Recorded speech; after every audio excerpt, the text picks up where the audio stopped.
दिल्ली में विधानसभा के चुनाव होने हैं और चुनाव के पहले एक नया मामला तूल पकड़ता हुआ नजर आ रहा है और मामला है फर्जी वोटर का। बीजेपी के दिल्ली प्रदेश मंत्री विनोद बचेती ने लाइव टाइम्स के साथ खास बातचीत में फर्जी वोटर मामले में आप पर आरोपों की झड़ी लगा दी और कहा त्रिलोकपुरी विधानसभा क्षेत्र में कई फर्जी वोटरों का नाम लिस्ट में है जो इस इलाके में रहते ही नहीं है। देखिए, दिल्ली विधानसभा के चुनाव होने हैं। सभी पार्टियों ने दमखम से इस चुनावी रन में अपने आप को उतार लिया है, मगर खास बात यह है कि ये जो चुनाव हो रहे हैं इसमें आरोप प्रत्यारोप का एक दौर भी चल रहा है और दौर काफी गंभीर चल रहा है, इसलिए क्योंकि मसला फर्जी वोटर्स को लेकर है। जी हां, ये आरोप लगाए जा रहे हैं हर दल की तरफ से कि जिन इलाकों में जिनका प्रभुत्व है वो अपने फर्जी वोटर्स वहां पर इकट्ठा कर लेते हैं। हमारे हाथ में भी वोटर लिस्ट है और ये वोटर लिस्ट जो है ये दरअसल त्रिलोकपुरी विधानसभा क्षेत्र से जुड़ा हुआ है। त्रिलोकपुरी विधानसभा क्षेत्र यानी उत्तर प्रदेश और दिल्ली का बॉर्डर।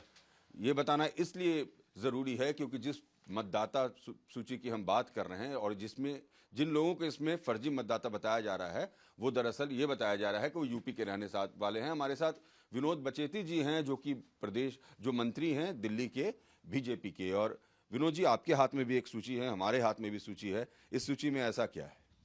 देखिए, आज से करीबन 8-10 दिन पहले हम लोग भारतीय जनता पार्टी के माध्यम से अपने अपने बूथों पे चेक करते हैं कि भाई कोई नया बच्चा है जिसका वोट बनना है उसको वोट बनाते हैं, और कोई वोट अगर ट्रांसफ़र हो गया है तो उसको चेक करते हैं कि भाई इनका वोट वहाँ ट्रांसफ़र हो जाए। इस एंगल को लेकर के हम लोग अलग अलग 7-8 दिन पहले जब अशोक नगर के इस बूथ पर हम लोग थे तो जब हमने देखा कि यार एक घर में करीबन किराए का पूरी बिल्डिंग है, उसमें एक कमरे में 38 वोट बने हुए हैं। और वो वोट हमने जब पूछा कि ये वोट कहाँ हैं तो उन्होंने कहा ये वोट तो पिछले 8-10 साल से यहाँ रहते ही नहीं है, लेकिन वोट डालने के दिन ये वोट डालने आते हैं। फिर पता किया ये वोट रहते कहाँ हैं, उन्होंने उसमें कहा कि शायद खोड़ा कॉलोनी जो उत्तर प्रदेश का खोड़ा है वहाँ ये रहते हैं और वोट के दिन आते हैं। तो जब पता चला कि एक ही कमरे में 38 वोट, ये देखिए ये जो आपने हाईलाइट किया भाई विनोद जी, ये क्या वही लोग हैं जो? बिल्कुल, ये 38 वोट है। इसमें देखिए मोहम्मद नौशाद है, सुल्ताना बेगम है, ऐसे करीबन 38 वोट है, ये रहते नहीं है। अब हम लोगों की चिंता की आखिरी एक बूथ पर एक मकान के एक कमरे में ये हाल है तो अगली बिल्डिंग में क्या होगा? अच्छा देखिए, विनोद जी जो बता रहे हैं उनका ये कहना है कि ये जो 38 लोग हैं, जो हाईलाइट वाला पेपर है हमारे और इनके हाथ में, ये तमाम लोगों का जो एड्रेस है वो एक बिल्डिंग का है और एक कमरे का है। एक कमरे में 38 लोग, मतलब अगर 38 लोग एक कमरे में रह रहे हैं और कमरे में कैसे रह सकते हैं ये तो सोचने की बात है ही, लेकिन खास बात यह है कि क्या ये 38 लोग वहां रहते हैं? क्या ये वोट कास्ट करने के दिन आते हैं या सिर्फ इनका मकसद वोट देना है, या वाकई इस इलाके के बासिंदा हैं? विनोद जी, वाकई ये बासिंदा नहीं है यहाँ के? नहीं, मैं ये कह रहा हूँ कि जो पिछले 7-8 साल में ये वोट बने हैं, केवल 7-8 साल में, उससे पहले नहीं थे वोट ये, और 7-8 साल से ये रहते यहाँ नहीं है, लेकिन ये प्रॉपर अपने बूथ पर टच में हैं ये लोग। इन्हें पता कि हमारा वोट कटा तो नहीं, तो आखिरी इतना एक बूथ के बूथ पे करीबन 1000 से लेके 1200-1300 वोट होते हैं।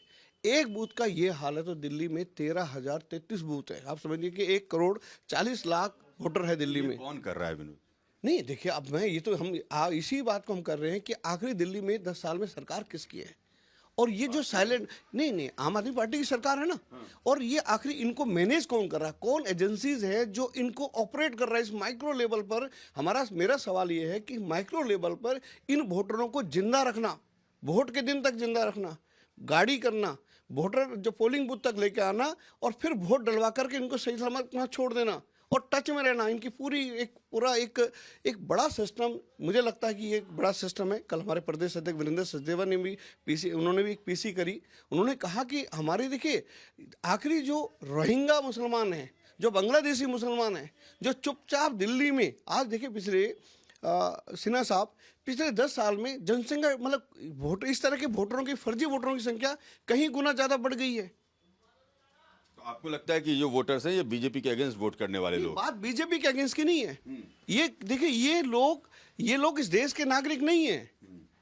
अच्छा, आपका कहना है ये देश के भी नागरिक नहीं ये है। सारे अगर खोरा में भी रह रहे हैं, उत्तर प्रदेश में भी रह रहे हैं, तो ये बाहर से आके गलत नाम के साथ या गलत पते के साथ रह रहे हैं। बिल्कुल रह रहे हैं। और और गंभीर आरोप लगाया है विनोद बचेती ने, और उनका ये कहना है कि ये जो वोटर्स हैं ये गोस्ट वोटर्स हैं, यानी इन वोटर्स का कोई अता पता होता नहीं है, ये कभी दिखते नहीं है इलाकों में, लेकिन हाँ वोट देने जरूर आते हैं। आखिर ये कौन है, इनका वोटर कार्ड कैसे बना, इनका आधार कार्ड कैसे बना, इनके पास डॉक्यूमेंट्स कैसे आए, ये ऐसे तमाम सवाल हैं जिन पर जांच होनी तो जरूरी है।